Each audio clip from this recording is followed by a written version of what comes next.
there's something very reassuring about seeing a person pursuing a dream and just really struggling to get anywhere.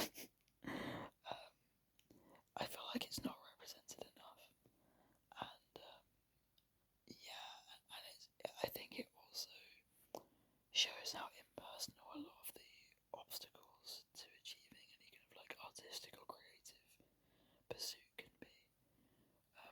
I think too often in Hollywood films, the adversity that the protagonist faces is it's very personalised. It's like they've got like this enemy that is going out of their way to thwart all of their endeavours, and they're almost like cartoonishly evil. What I like about Inside Llewyn Davis is, for the most part, he doesn't really have any enemies as such. There is Carrie Mulligan's character, who's this woman who he's gotten pregnant, and now, even though she's in a relationship with someone else, so he has to pay for her abortion, and she is incredibly angry about this the entire time, which is quite funny, at least like in the way she plays it. But yeah, in general, like a lot of the obstacles he faces are kind of bureaucratic. Like there's a great bit towards the end where he's deciding to give up on music and just return back and join the Navy. And then it turns out he can't join the Navy until he's paid his union dues. So he pays his union dues, and then it turns out that his sister has thrown out his pilot's license, which I guess is his license that he needs to be able to board the ship. And yeah, it's just such a trivial thing, but it basically means that like he spent all his money on his union dues, and now he can't even join the Navy, and he doesn't have any money, so he can't even really go back to being a failing songwriter. And yeah, I think like that is honestly a lot of adversity in life. Is just this. It's not like, oh, this person is set out to destroy me. It's like this bureaucratic institution, whether it's joining the Navy or applying for academic jobs, or anything else that's involved in pursuing something you're passionate about. It's usually completely bullshit, stupid reasons that mean that you are struggling to get anywhere. So I think the film captures that well. I think it's also, I mean, if you've seen my gallery wall, my music gallery wall video, you'll know I'm a big fan of 60s music. I have a picture of Joni Mitchell just up there, along with George Harrison and a few others. Also, I've got you can't see it from here, but that's a poster of Nina Simone out in my hallway that I got recently, which I'm very pleased with. But yeah, I'm a big fan of that kind of folk revival music. Obviously, Bob Dylan, who shows up right at the end of the film to kind of kick off the folk revival, or an actor playing Bob Dylan. This is another thing. So actually, yeah. So it's the film is very good for capturing that early 60s period. The entire aesthetic is very washed out and pale. It looks like it's permanently winter in New York, and permanently you get these like pastel colours everywhere that are very washed out. It's very reminiscent of the cover of the Freewheeling Bob Dylan, that early 60s album, which is highly appropriate given the time period that the film is set in. And so you see a lot of Greenwich Village, and it really captures just the feeling of like, I think it's permanently winter, it's permanently cold and kind of wet, even if it's not raining, cold even if it's not actually snowing. And yeah, it's not a very hospitable climate, both literally and metaphorically, for becoming a folk musician. Even though there are some folk musicians around Llewyn, the main character, who are starting to make it in one way or another. And yeah, so you get a lot of exposure to that kind of folk music. They also play full songs, which you don't tend to get even in a lot of biopics. So it's more like a musical. But if you don't like musicals, as I'm not particularly a fan of musicals, doesn't mean you won't like this, because it's only a musical in the sense that full songs are played throughout that kind of mark the narrative in one way or another. But yeah, so I can recommend it for that. I think the film is also very good in illustrating the immense role that luck plays in the success of people, particularly in competitive creative industries. So often we hear about the success stories, the 1%, the 1 in a million who make it as musicians or artists. But you don't hear about all the people who fail because they never made it, they never made the history books. And yeah, I think it's just a very wise and necessary correction to that. And while, again, I said the film is reassuring in its portrayal of adversity, and I think part of the reason is that it does, in highlighting the role that luck plays, it kind of makes it clear that, if you are struggling to make it in whatever you're doing, whatever career path or creative outlet you're pursuing, a big part of it isn't your fault. There's a lot of stuff that isn't up to you and that's out of your control. And you know what? A big part of it is just being born at the right place in the right time and being lucky and, having the right connections or the right, getting the right opportunities. And you can put yourself in the best position possible, but ultimately you are somewhat hostage to fortune. And I think that's a wise lesson and always a good thing to remember whenever you're chastising yourself for not being more successful or not having more opportunities come your way. I also think the film is very effective in that it gives us this character of Llewyn, the folk singer, and he's not a very nice guy. He's kind of a dickhead. He's kind of a piece of shit. He is selfish. He sponges off other people. He's homeless, and he has no compunction about living off other people's sofas, even people he doesn't know very well, even people he's pissed off, like the woman he slept with. He kind of uses people for his own gain, and he doesn't seem to feel bad about it. He's not very kind. As I say, he's selfish. You could argue he's kind of lacking, perhaps, in, I don't know, maybe in courage. But yeah, he's anti-Semitic towards some Jewish people that are friends of the guy who's a friend of his who's letting him stay at his fancy apartment. He doesn't treat people very well. He's pretty cantankerous. In other words, the film gives you all these reasons not to like him and to see him as a pretty unpleasant, kind of contemptuous person. But through showing him exposed to all of this adversity and showing how he keeps trying and his kind of resilience, like stoical resilience in the face of just endless humiliation and disappointment after disappointment, you come to like him, or if not like him, you come to root for him.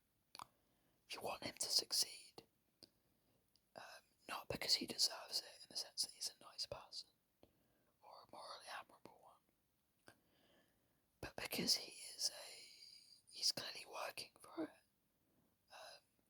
and it's unfair in a way. It's unfair. All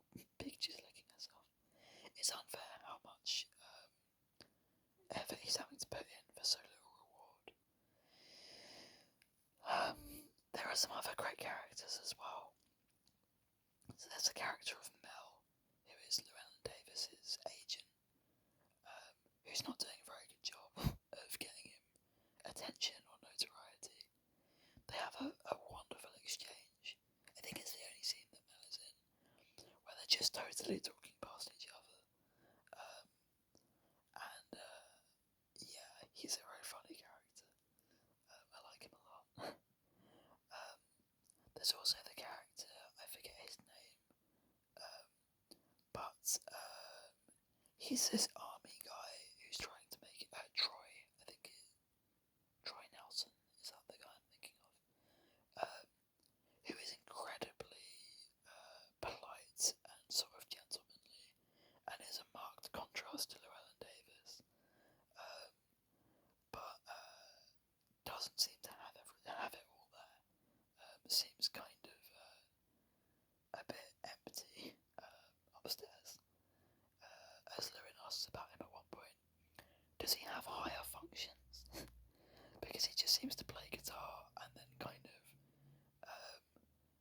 live his life in a very utilitarian way. He's an army guy. He's always wearing his uniform. He seems very content to just sleep on the floor. Yeah, I like him a lot. The Carrie Mulligan character, I'm sorry, I'm blanking on her name.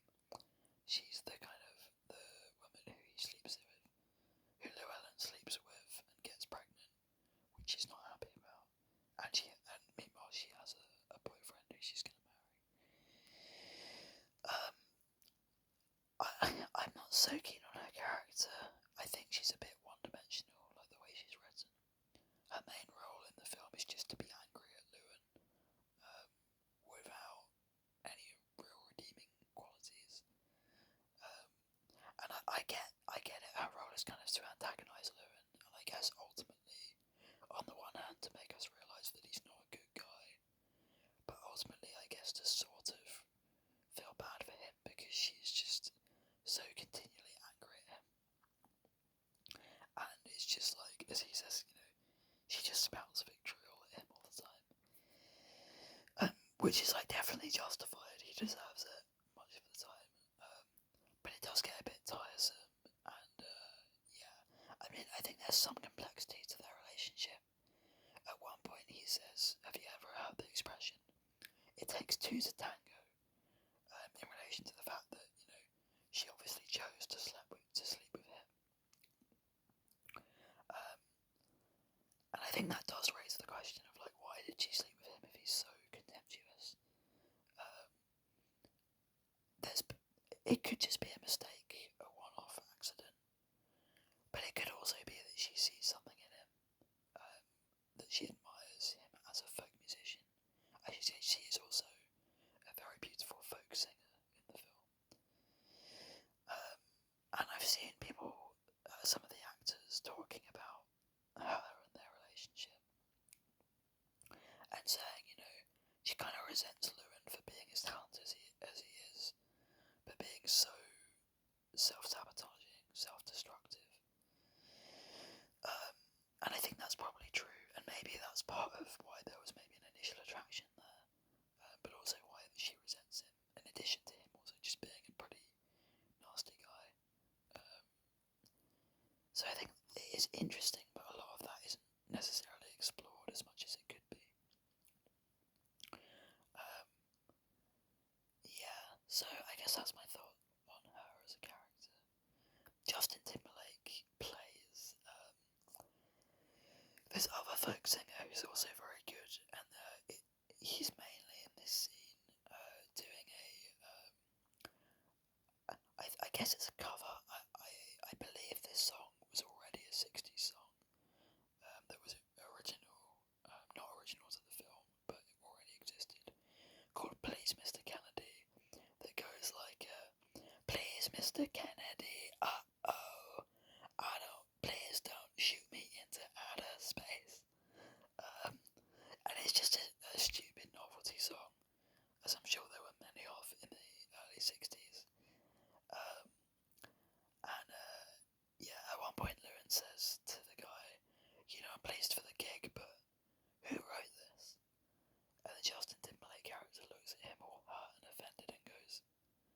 I did. And then another thing about luck and how unpredictable it is. So Llewyn asked to be given a flat fee for the song rather than to be given royalties, because he just thinks the song's kind of bullshit. No one's going to buy it, and at any rate, he needs the money now urgently. Turns out the song's a massive hit, and as someone says to him, God, one hit can fix you up for life. Unfortunately, it's not that hit because he doesn't get any royalties, which was a choice that he made. But of course, how was he to know that it would be a banger that everyone loved? There are so many great details in the film like that, just these tiny jokes that are kind of subtle, but they're just like an extra kick in the teeth. And my word, does this guy get kicked in the teeth just again and again and again? It's a big part of the humour.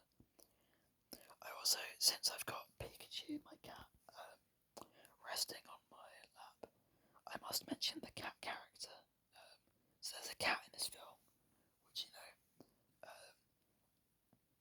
already makes it 10 times better.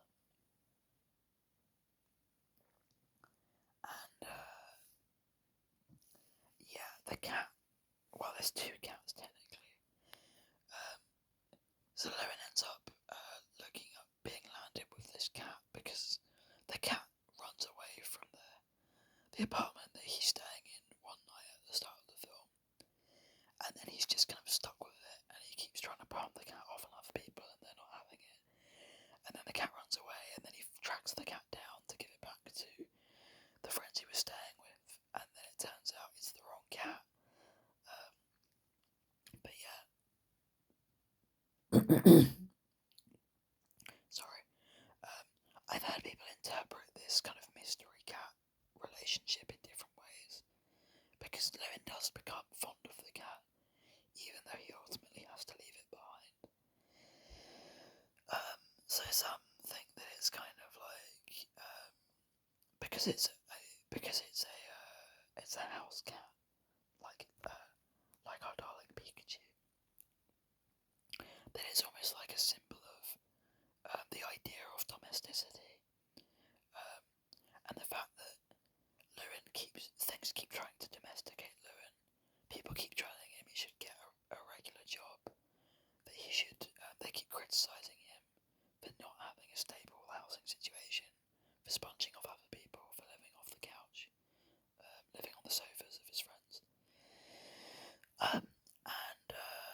and he keeps basically having to kind of wander on like a sort of troubadour. He goes to Chicago at one point. He's constantly just traipsing around New York, getting his feet wet and getting all cold and shivery. And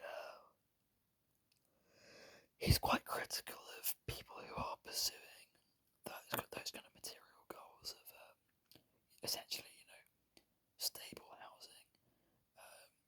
He's critical of Kiri Mulligan's character for wanting to get married and live in the suburbs. When he talks to his sister, he sort of says like, "Oh, what am I meant to do? Just give up show business and just give up music and what just like exist." Which his sister takes to be a dig at her, right? Like that. That's all we do outside show business, is it? We just exist. So yeah, he's this character who kind of like, without romanticising it too much, he can't really be tamed by the forces of domesticity, to his detriment ultimately. I mean, he's not living a very happy or satisfying life, but I guess that's partly his commitment to his his art, for better or worse, and sometimes definitely for worse. And so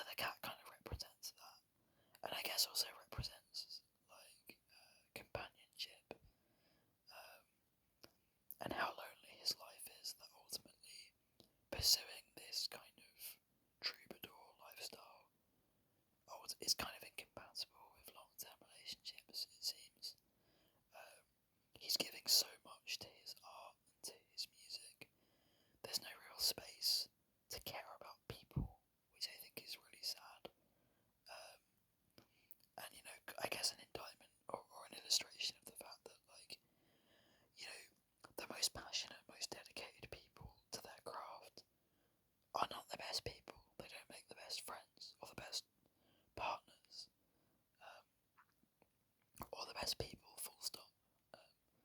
And no doubt we've seen enough evidence of that when we look at the kind of personal lives of many musicians who were incredibly talented and became incredibly famous and successful. And yeah, so I'm trying to think of anything else to say about this film.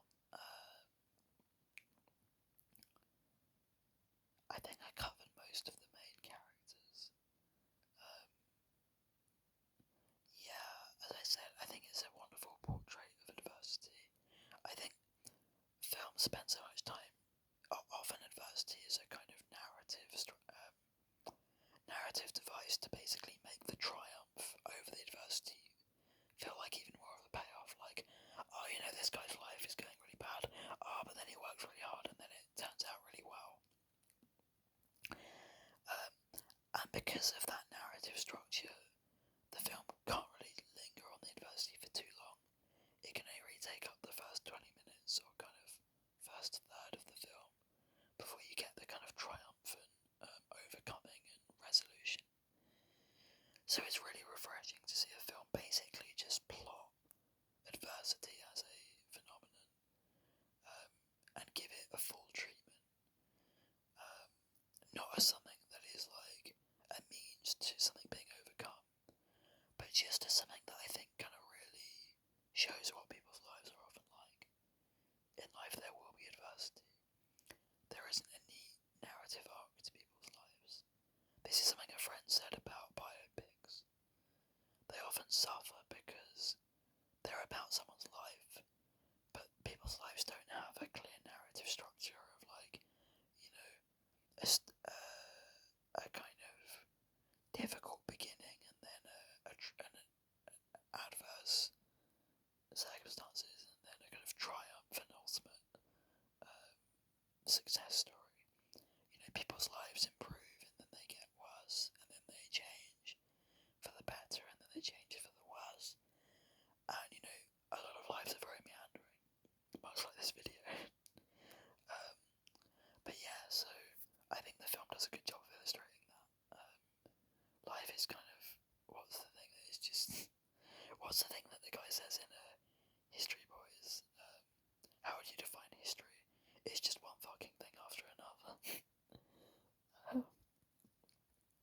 But yeah, and a lot of people's lives are like that. And I think that's partly why it's such a comforting film. Because if your life feels like it's one fucking thing after another, the film lets you know you're not alone. So yeah, with that, I mean, obviously this is a pretty